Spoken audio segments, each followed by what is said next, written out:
আসসালামু আলাইকুম। Bright multimedia স্কুলের পক্ষ থেকে সকলকে শুভেচ্ছা ও অভিনন্দন।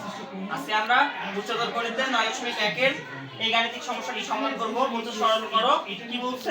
x to the power 1 divided a to the power x square minus b square divided a minus b to the power a divided 1 plus a plus b। তার মানে এই গাণিতিকটা সমাধান করব। আমরা সূত্র পড়ে আছি সূচকের অধ্যায়ে যে পাওয়ারের উপর পাওয়ার থাকলে কি হয়? গুণ হয়। তার মানে আমরা এই পাওয়ারের উপর পাওয়ার তাহলে গুণ করে দেব আমরা। প্রথম কাজ তাহলে x to the power 1 divided a তারপর to the power a square minus b square divided a minus b। আমরা কি করব? সেকেন্ড ব্র্যাকেটে কাজ করতেছি, যেহেতু পাওয়ার উপর পাওয়ার থাকলে কি করতে হয়? গুণ করতে হয়, তাই করতে হয় না? তাহলে গুণ, তাহলে এটার সাথে কি করতে হবে? গুণ করতে হবে। আচ্ছা, তাহলে আমরা ওখানে গুণ করব।